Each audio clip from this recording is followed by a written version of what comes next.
জায়গায় রাজি, আল্লাহ সেই জায়গায় রাজি। রাসূল যেই জায়গায় বেজার, আল্লাহ সেই জায়গায় বেজার।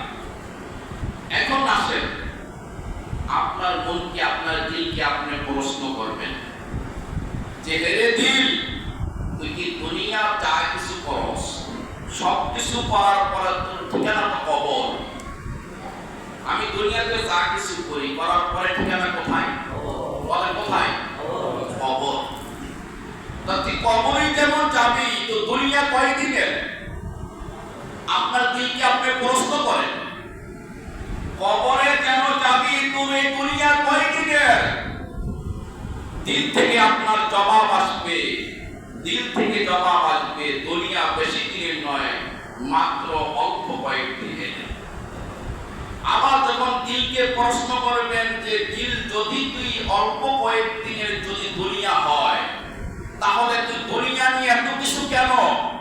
দিল আপনাকে জবাব দিয়ে দিবে, দিল থেকে দিয়ে পড়বে, এত কিছু একটাই, তুমি দুনিয়ার লোভে পড়েছো। আবার যখন দিলকে প্রশ্ন করবেন যে দিল, এত কিছু তুই করতেছো দুনিয়ার লোভে করে, এই দুনিয়ার বিষয়টা কতদিনের জন্য সার্ভিস দেওয়া হবে?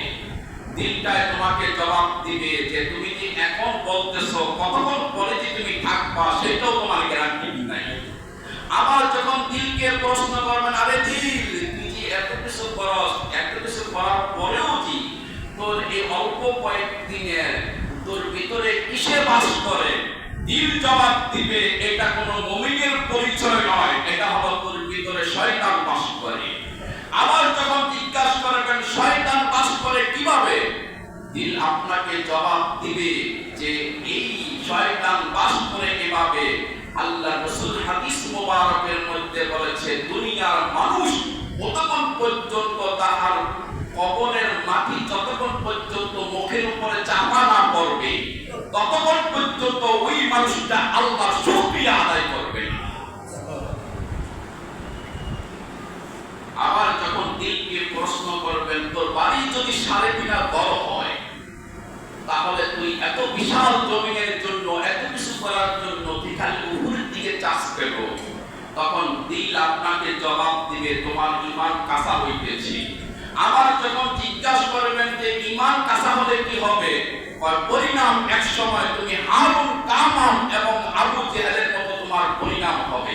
আবার যখন জিজ্ঞাসা করবেন কেন তার পরিণাম হবে, আমি তো মুসলিম, তখন বলা হবে তোমার একটাই কারণ, তোমার যখন দুনিয়ার লোভ পড়তে পড়তে পড়তে পড়তে পড়তে পড়তে এক সময় তোমার অন্তরটা মরিচিকা পড়ে যায়, তখন হক কথাগুলি বললে তোমার অন্তরের মধ্যে দ্বিধা লাগে, কষ্টি লাগে, অর্থাৎ ভালো লাগে না।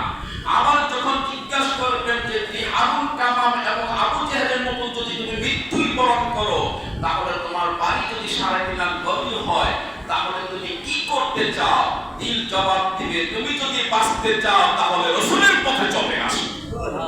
কার পথে? কার পথে? রাসূলের পথে চলে আসো। রাসূলের পথে আসলে কি পাওয়া যাবে? আপনার দিল জবাব দিবে, রাসূলের পথে আসলে সততা পাওয়া যাবে। আবার জিজ্ঞাসা করবেন যে রাসূলের পথে আসলে কি পাওয়া যাবে? আপনার দিল জবাব দিবে যে রাসূলের পথে আসলে নামাজ পাওয়া যাবে। আবার জিজ্ঞাসা করবেন আপনার রাসূলের পথে কি আসলে কি পাওয়া যাবে? রাসূলের পথে আসলে বিনা দ্বিধায় বন্ধুত্ব সৃষ্টি হবে। রাসূলের পথে আসলে আর কি পাওয়া যাবে?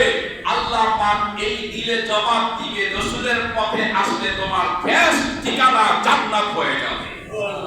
কথায়